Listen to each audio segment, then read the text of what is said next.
right, everybody, to this tutorial, day 2, we will be working on this half of a Jack and Sally painting. As I mentioned in the supply list, we are going to split it up into 2 days.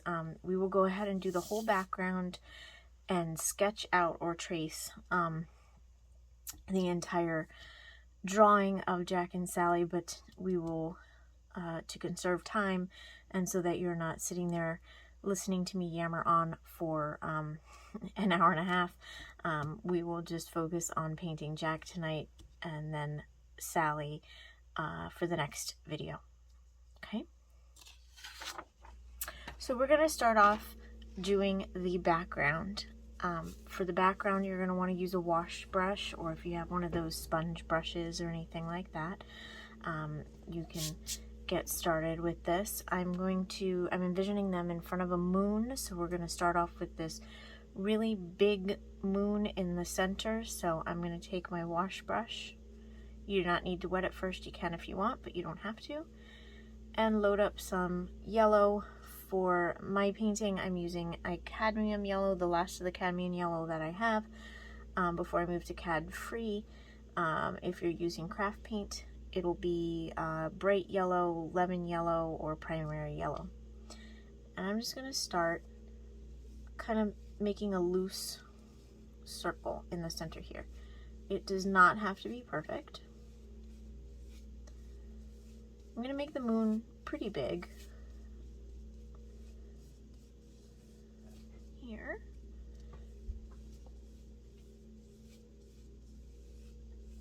And while this is still wet, I'm going to dip in the white, and we're going to go around the edges here to kind of tone it down some, but also spread it out a bit.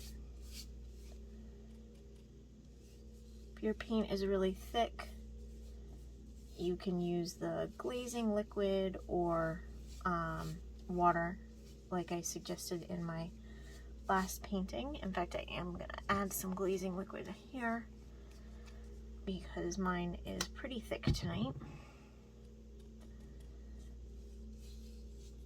And as you can see, the moon is starting to go off of my canvas. I am okay with that.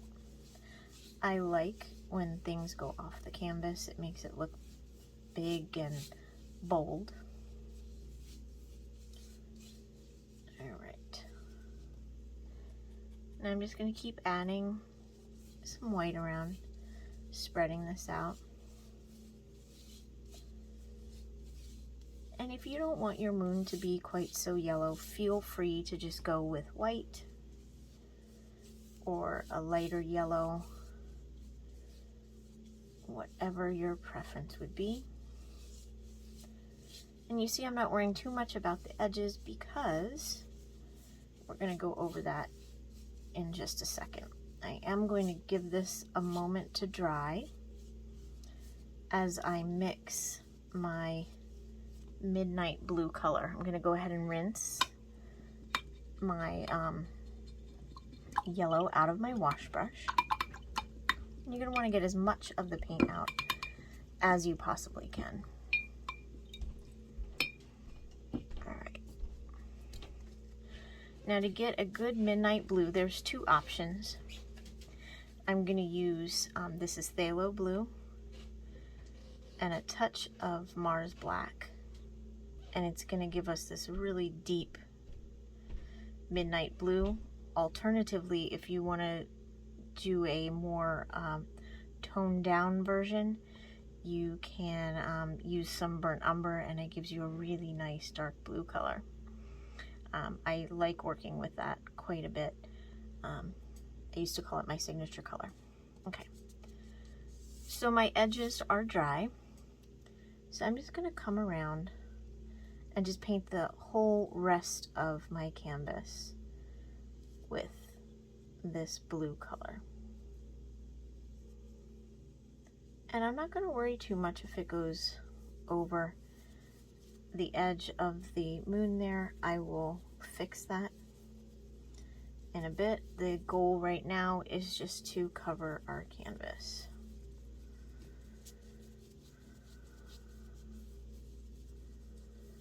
And I went with midnight blue as opposed to straight black for the background because Jack, the Pumpkin King, his suit has a lot of black in it, and I wanted it to be able to stand out against the background instead of straining your eye to see what it might be or see where he might start and the sky ends.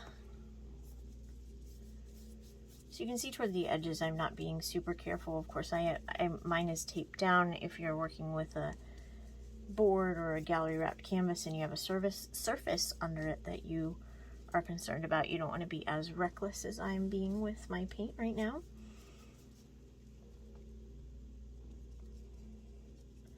But I am a messy artist, as you can tell from my painting board.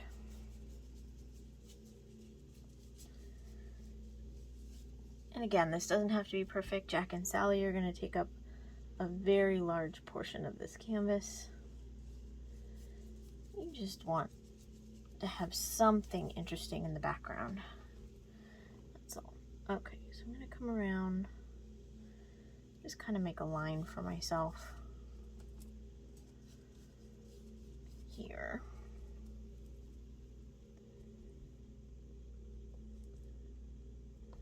See, as I think I mentioned in the other video, I either overmix or undermix, and as you can see, I've had to remix this a few times here, so don't be too hard on yourself.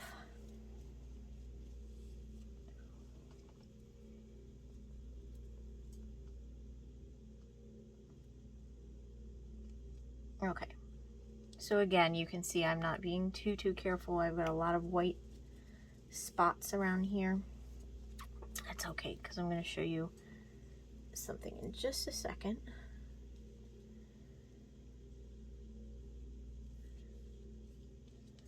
Alright, so I'm going to rinse a bit of that blue out of my brush. It doesn't have to be perfect, because right now we're going to kind of fiddle with the white here. And you remember how we did around the edge before? We are going to do that now, but with the blue. Just with this white and blue to kind of make a little halo where kind of the glow from the moon, I'd say.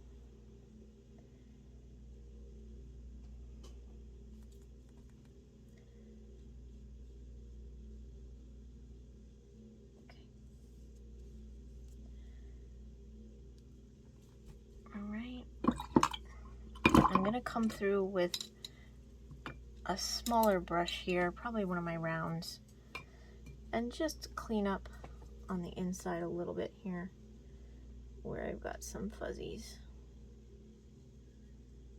Not being too careful. Just trying to clean it up just a touch.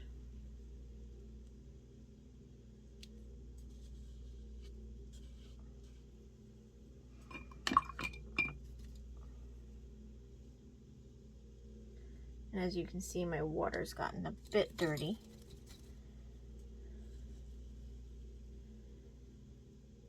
Just from all that blue that we've worked with.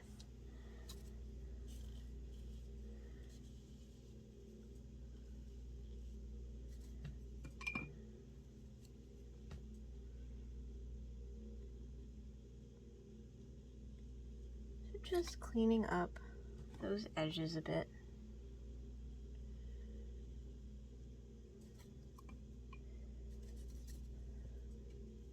And again, I know I'm repeating myself, but a lot of this is going to get covered up, so I'm not super duper worried about it. So one thing I'll say, I mentioned my water's getting dirty. You may want to clean your water pretty regularly throughout the process so that you don't muddy your paints. I'm really bad about it, even though my sink is like 20 feet away from where I work. But I do warn my students it's probably a good idea to clean your water out pretty often. Okay. So now I'm just going to keep, without adding more paint to my brush, coming around here and smoothing and blending in this halo here.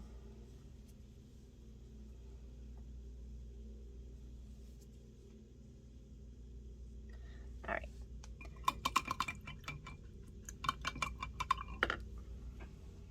I really like how that looks, so I'm going to let it be for right now. This needs to dry, so I'm going to give that a few minutes, and I'll be right back. Okay, my background is nice and dry now. A little trick that I use if I'm in a hurry is to use either a hairdryer or a heat gun. Just if you are going to go that route, if you're impatient like I am, just please be very careful, especially if using a heat gun. Move it around and don't use too high of a setting because you can scorch your painting. Painting is acrylics are basically plastic, I guess, and it can bubble up and burn. So just a word to the wise there. I have had that happen to me. Okay. So yesterday I hand drew the design. Today I'm going to focus on using a traceable so you can see in action what it looks like. I know I did the one instructional video, but this will show it in use in one of the actual paintings. So I drew this earlier. You should have all seen it either in the group or via email. It's just a rough sketch of Sally and Jack. So we are going to draw out the whole thing, but again, we're only painting Jack in this video. Okay.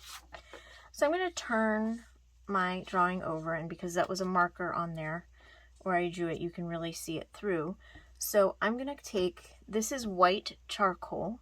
You can also use plain chalk. I don't happen to have one at my workspace right now, but plain chalk, sidewalk chalk, any kind of chalk will do. Not a chalk marker, but any chalk or charcoal. I choose to use white charcoal because it is a bit easier to remove if there's a mistake. But I'm really just going to go over the entire drawing here.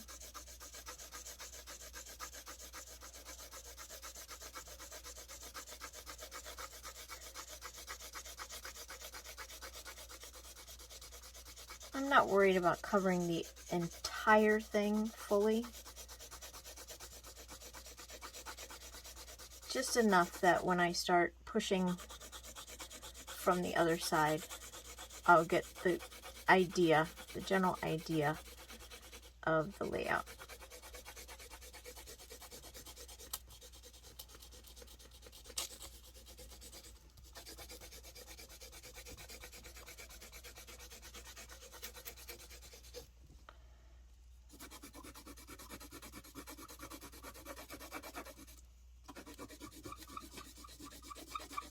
So one of the things about using the charcoal is you do have to keep sharpening, sharpening your charcoal pencil.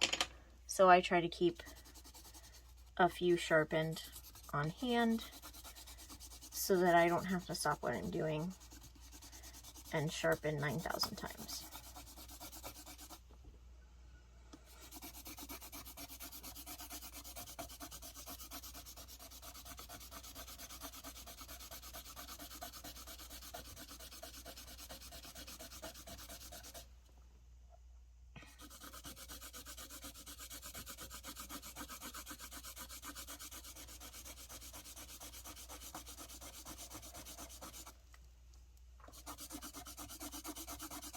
Get a good arm workout doing this too.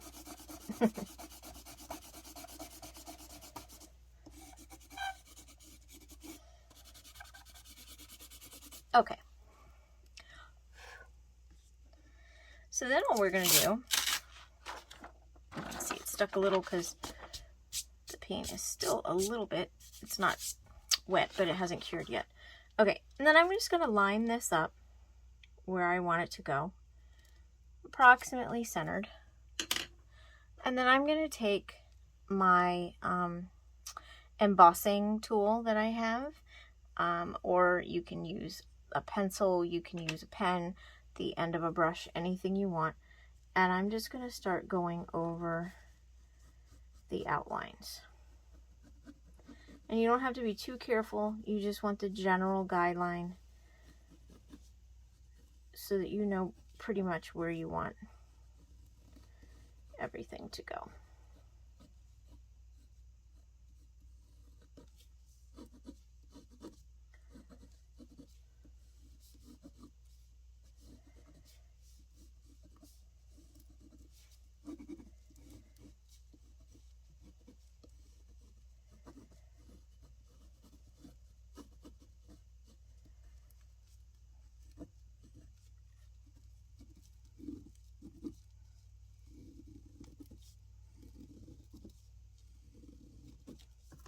You see I'm not being too careful because this is all going to get painted over, and quite frankly it doesn't really matter if I get it just right or even in the right spot per se, because the chalk comes off so easily.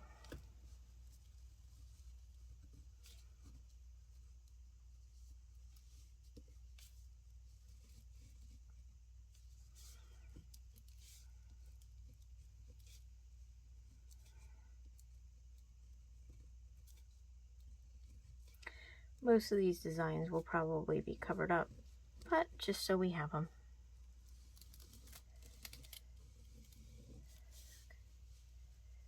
And I'm not going to do these lines quite yet. That'll be something we do with the paint after. All right, so you can see Sally and Jack are on here. You can see it really well on the dark area, and it's there on the light. It's just harder to see because the paint is so light there. Okay, so we're gonna get started painting here in just a minute. I'm just gonna gather a few things and I'll be right back. Okay, I went back over with some black charcoal just so that you can see a little bit better on my canvas here. It's a little hard to explain it if you guys can't see it. So I'm gonna come in, and some of this will get covered, but I'm just gonna start painting in just with white into the circle for Jack's head. And don't be alarmed if you have a dark chalk or something, if it gets smeared a bit with the paint. It can always be covered up. And we are going to go through and outline this when we're done with black paint. So again, I'm not super duper concerned about perfection at this point.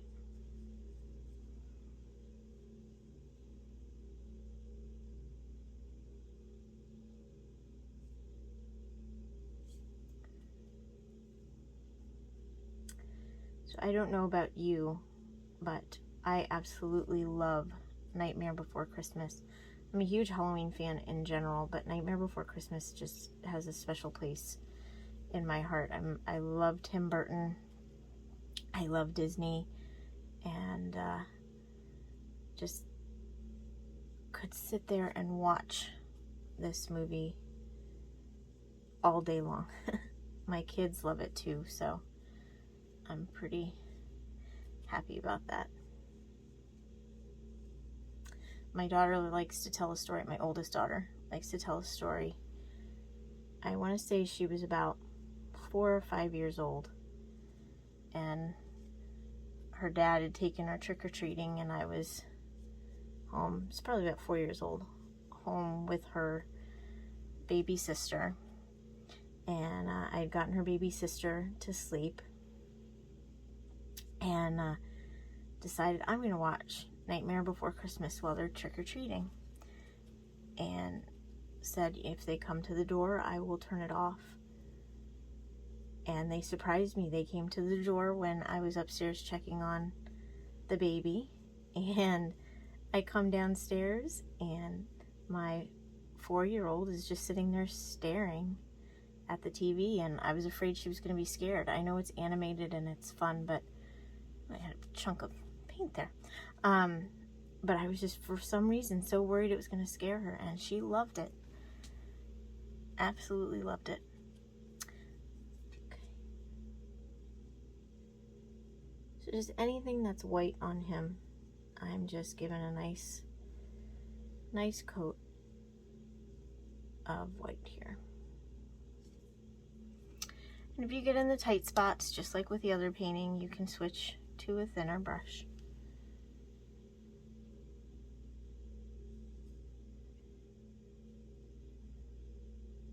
But you don't have to. Again, this is just, you know, for fun. It does not have to be perfect. Now white, even though titanium white is considered opaque, which means you can't really see through it, as you can tell, it is slightly transparent. So we will probably be doing 2 coats of this.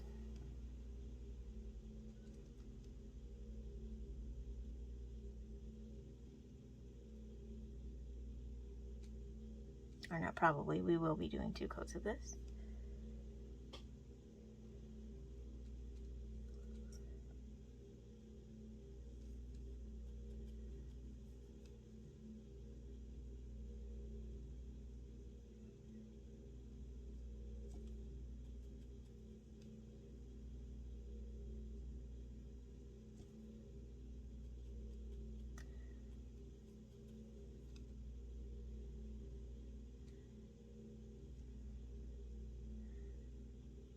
I surprised my kids when I told them that the lady that does the voice for Sally here was the mom in Home Alone. And those of you that may be familiar, the show Schitt's Creek, she was also the mom in Schitt's Creek.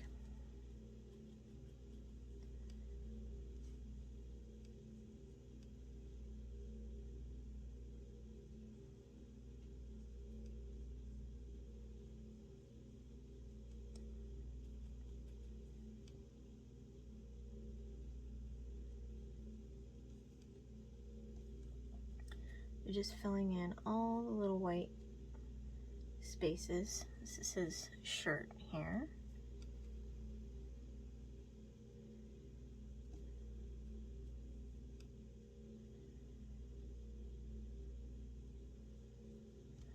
Right, switch back to the bigger one. Again, if your paint is thick, you can use water or the glazing liquid. I've had to dip into it a few times. I think this bottle of titanium, I buy them in the bigger tubes of white and black. And sometimes if they sit for a little while, they start to thicken. So, okay. So I've got my white coats here on him. And now I'm going to come in and start doing the black. I'm rinsing the white out of my brush.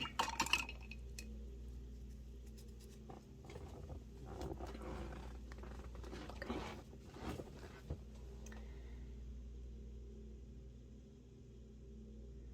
If you hear my chair creaking, it's usually because I'm checking to make sure that my camera is still recording. I'm a little paranoid because last year when I did this, my camera kept shutting off mid-recording and I lost several tutorials. So, as you can imagine, I'm keeping an eye on it this year.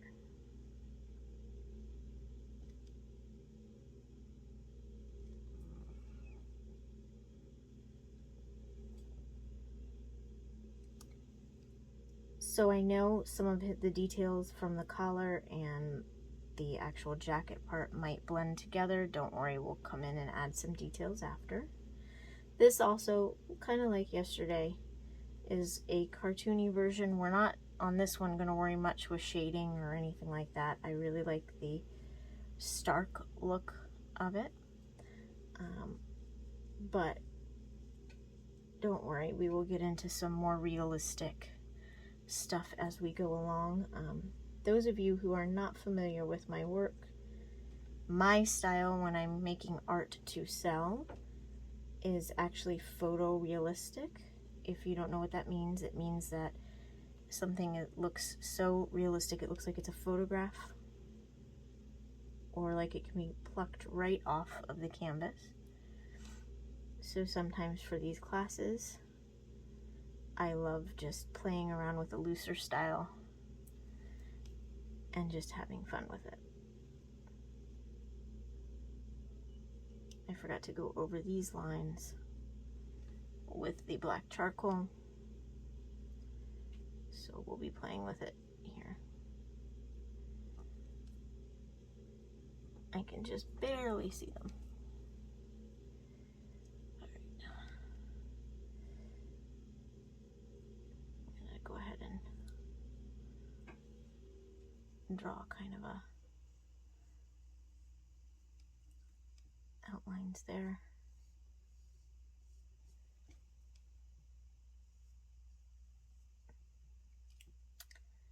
And then this little guy's ear.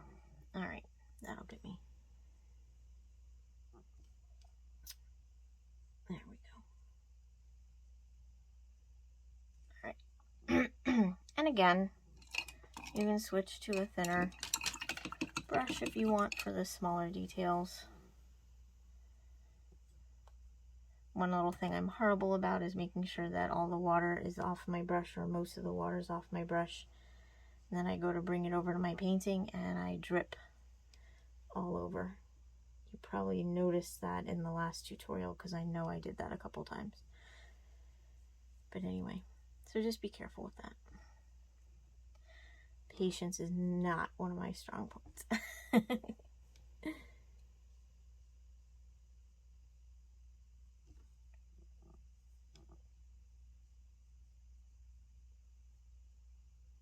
It's funny, when I have my students, I'm very patient with my students while I'm teaching, but for some reason I'm not very patient with myself. So I guess that's kind of normal.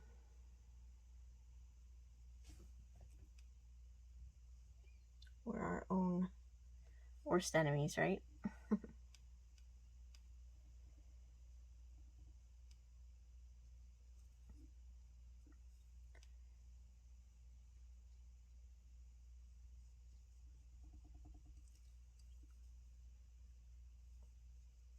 So I'm just continuing to fill this in.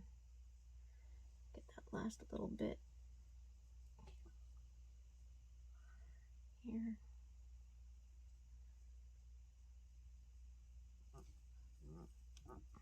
Maybe make this other little ear or whatever that is. Does anybody know what his bow tie is? Is it a bat? Let me know in the comments if you know what his little bow tie is here. All right, now the black on his face.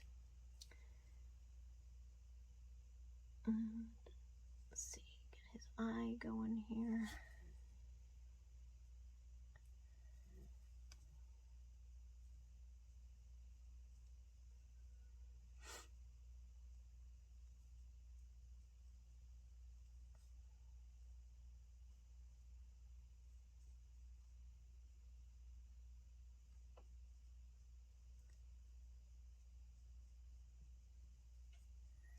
Now I'm not going to do the mouth or the nose yet because we need to go in and do a second coat of the white, but I wanted to go ahead and get the eye in. Okay, I'm getting all that black out of my brush.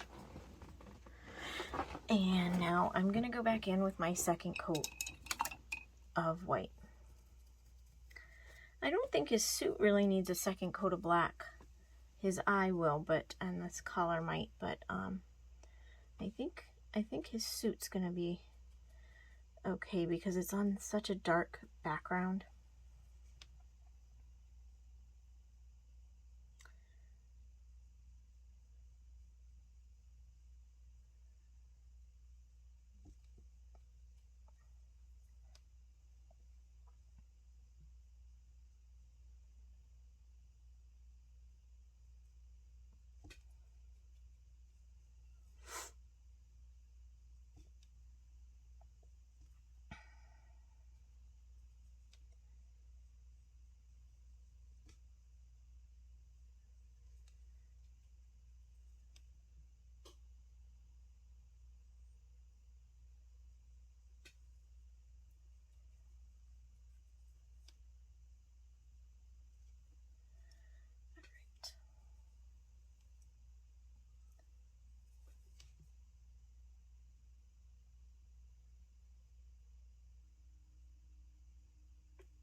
My water must be gross, so I'm gonna have to change it out here in just a second, but for right now,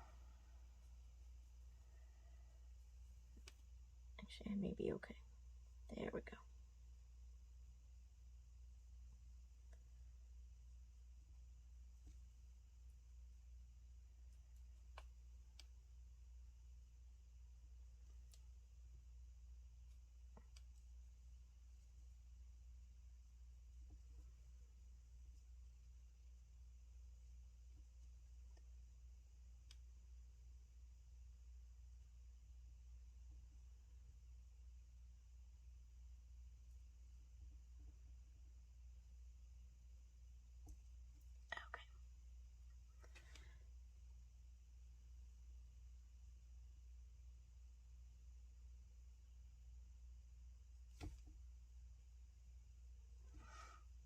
And just filling in.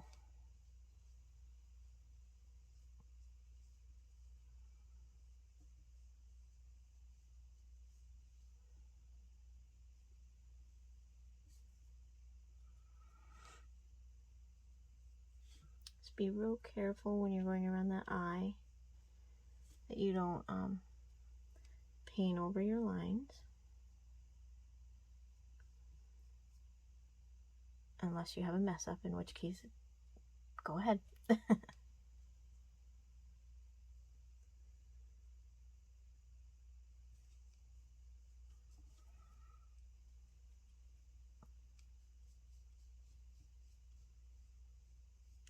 You can use a flat brush or a filbert or anything like that on these areas if that's what you have.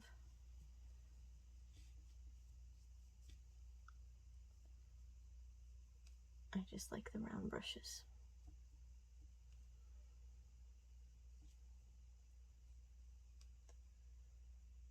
When you're painting, you don't want huge globs of paint on your brush, so you'll see me drop, wiping them off here and there. And that's why I keep doing that, to get big blobs off. Okay.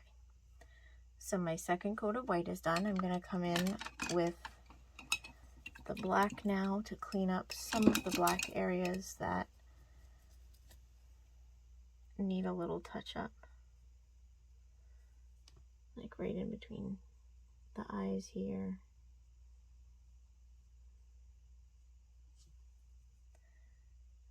And up against the edge. If you want a really crisp line, you can press, just keep flipping your brush and pressing, and you'll see it'll flatten your brush out. And that will really help you get a nice clean line there.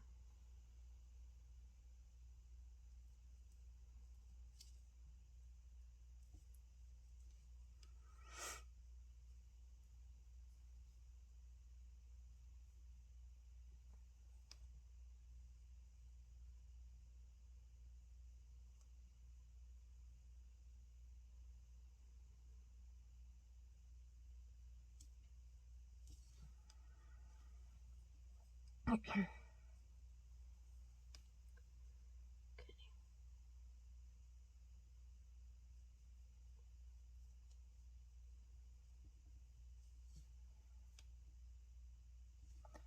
There we go. Okay.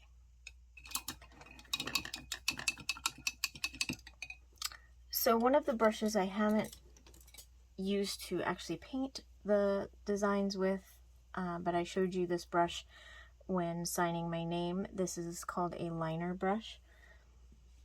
It is used to get really, really fine lines and details on your paintings, which is why it's so good for signing your name.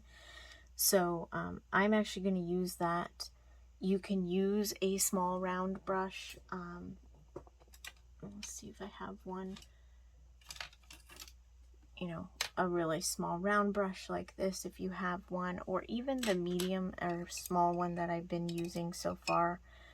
In here, if you're extremely careful, you can use this, just flatten it out like I showed you with the black paint, and you can get your crisp lines. But just for sake of time here, I am going to use the liner brush.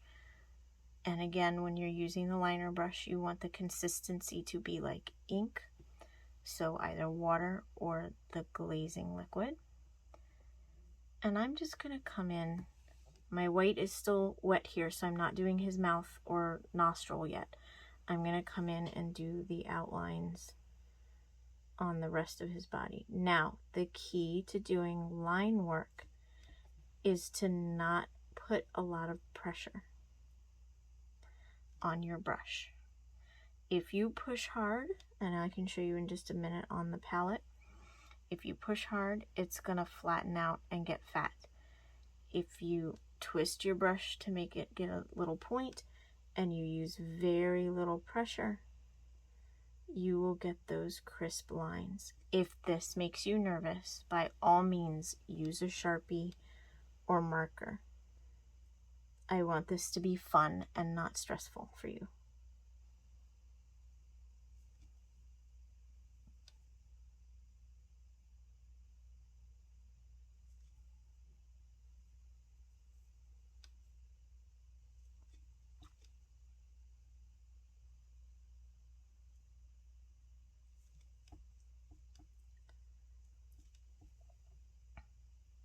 So I'm just going through and kind of marking the bones in his hands here. Just anywhere you would see a line or anything.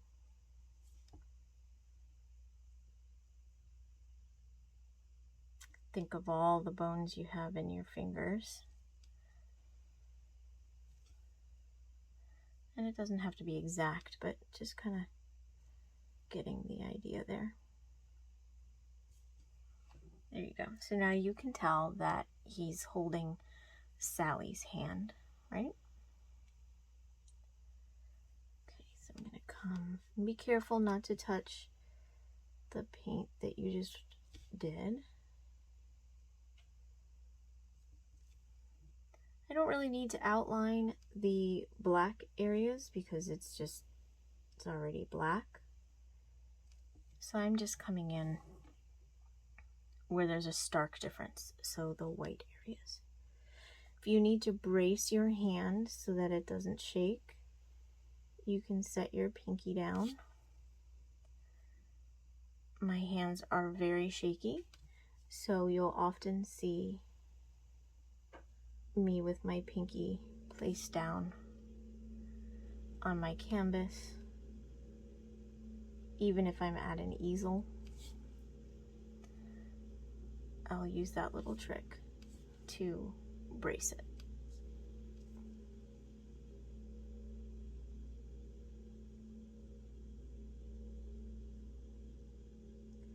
This is not a process you want to rush, even if it's with marker. This is the more steady and slow you go, the less chance of messing up or moving out of place.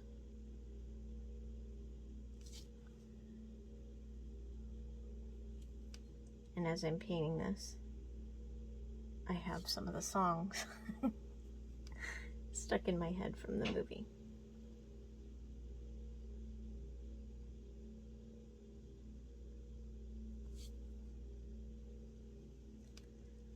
So one thing I'm not going to do, because I've got the canvas at just the right angle for the camera. But if you're having trouble doing this while keeping your canvas in the one spot, feel free to turn your canvas as you draw or as you outline to make it a better angle for you.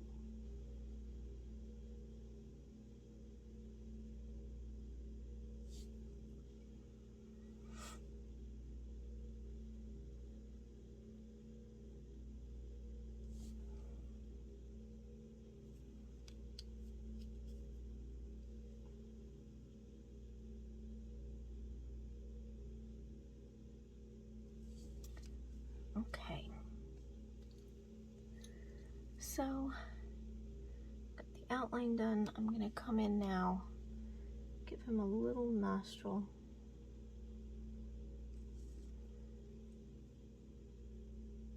And now for his smile. If you're nervous, if you can't see your line anymore, please feel free to go back over it with chalk or probably pencil at this point, since this is white and chances are you have light colored chalk, so that you can see it better.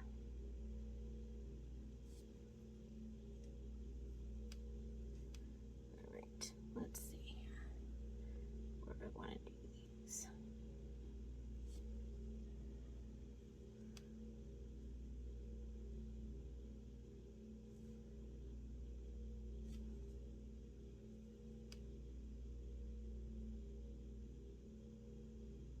There we go. And I think our little outlines are done. I'm going to touch this up a tiny bit just to clean it up. Okay.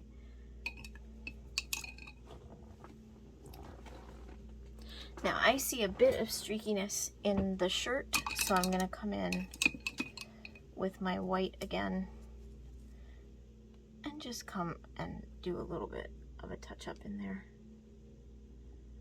Just a smidge. Just to clean it up. All right. Okay, so there is some dimension to his suit. It's kind of striped, or it looks a little striped. And there's also a bit of detail with the bat or whatever it is that is his tie. I think it's a bat. I should know this with as much as I love this movie. But anyway, so instead of using a black outline, now I'm going to come in with a white liner and just add a few little details here and there to show that there's more to this than just black.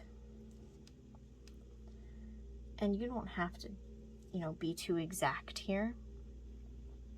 You still want this to be the consistency of ink, just like with the black, just so you know. Okay. What else do I want? Let's see.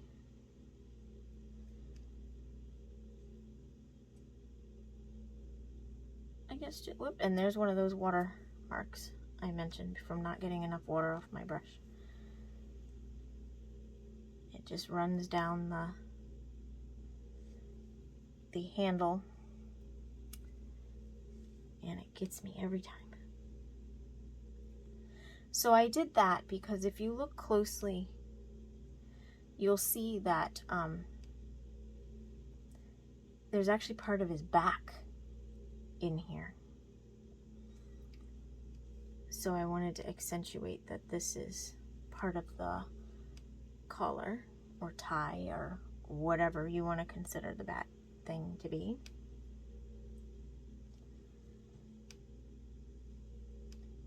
And then I'm just going to come in here and just do some little stripey looking things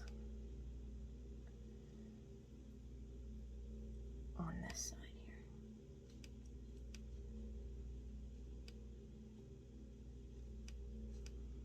And it doesn't have to be perfectly straight. It can show some movement.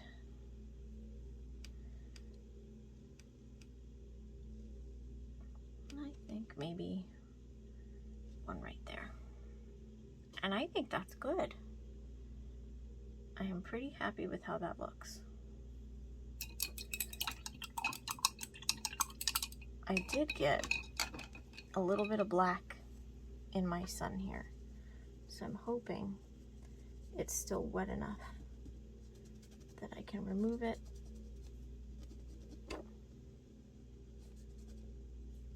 And I don't know if it is. Let's see. Oh, there we go. That's pretty good. Ah, got more on. There we go. All right. So that is Jack.